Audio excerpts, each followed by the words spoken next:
बिस्मिल्लाहिर्रहमानिर्रहीम। सूरह हुमज़ा। बेरहम दुनिया परस्त लोग। हम सब लोग खुश इखलाक लोगों को पसंद करते हैं और बद इखलाक लोगों को नापसंद करते हैं। लेकिन आपकी नजर में ऐसा क्यों होता है कि जो आदमी बद इखलाक होता है उसके अखलाक हर रोज बदतर ही होते जाते हैं और उसको इस बात का खुद एहसास नहीं हो पाता, यहाँ तक कि वो समझता है कि उसके अखलाक बहुत अच्छे हैं और उनमें कोई ऐब व बुराई नहीं।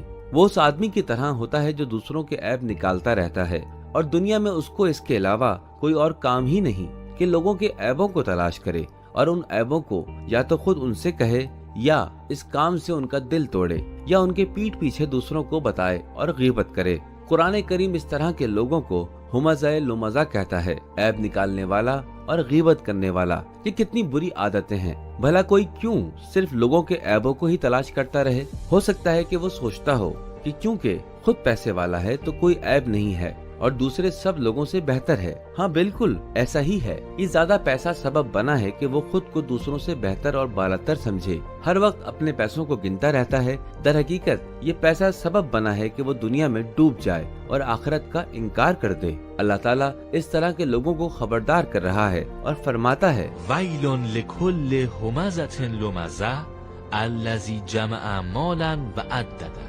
तबाही और बर्बादी है हर ऐब निकालने वाले और गीबत करने वाले के लिए जिसने माल को जमा किया और गिन गिन कर रखता रहा। अब सवाल ये पैदा होता है कि क्या पैसे वाला होना बुरी बात है? नहीं, हरगिज बुरी बात नहीं। मसला पैसे वाला होना या गरीब होना नहीं है, बल्कि बुराई, पैसे में डूब जाना और हमेशा उसकी फिक्र में रहना है।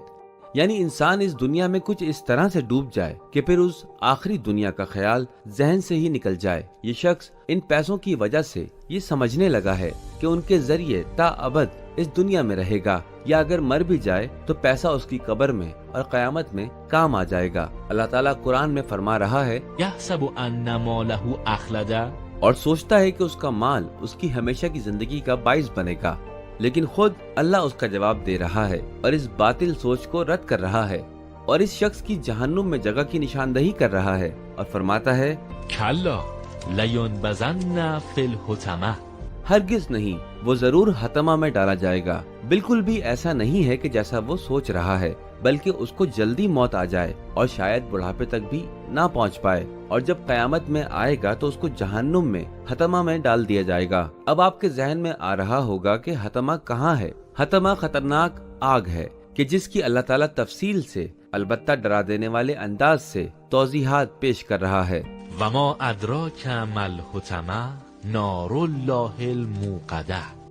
और तुम क्या समझे हतमा क्या है? वो खुदा की भड़काई हुई आग है। इसके बाद उस आग की जहन्नुम में जगह के बारे में बयान करता है कि इस तरह के लोगों के दिलों से आग भड़क रही होगी। किस तरह के लोग? वही लोग कि जो दूसरों की ऐबजोई करके दिलों को तोड़ते थे और अपने बेहिसाब पैसे पर उनके सामने इतराते थे, गुरूर करते थे। ये वो आग है कि जो दिलों से निकलेगी। ये आग उन पर एक बंद जगह मुसल्लत की जाएगी।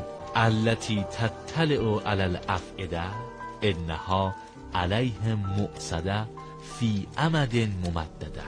कितना वहशतनाक मंजर है। हम ये सोचते थे कि बाज पैसे वालों की गीबतें करना और दूसरों के ऐब निकालना और उनको दूसरों के सामने रखना सिर्फ बुरे अखलाक में शुमार होते हैं, जिस तरह से दीगर बुरे अखलाक। लेकिन ऐसा लग रहा है कि ये तो बहुत बुरे और वहशतनाक काम हैं, क्योंकि उनकी वजह से दूसरों के दिलों में आग लगती है और उनके नतीजे में अल्लाह और कयामत के दिन का इनकार होता है। और उसकी निजात का रास्ता यह है कि हमेशा मौत और कयामत को याद रखें और इस बात पर यकीन कर लें कि ये दुनिया और इस दुनिया के माल और मकाम उस वक्त हमारे काम आएंगे जब ये खुदा की रजा और लोगों की मदद करने में इस्तेमाल हों। इस एतकाद के साथ बजाय दूसरों की ऐबजोई और गीबत और उनको तंग करने के उनकी मदद की जाए और यूं अपने आप को जन्नती बनाया जाए। और इसीलिए सूरह हुमज़ा को ज्यादा से ज्यादा तिलावत किया करें।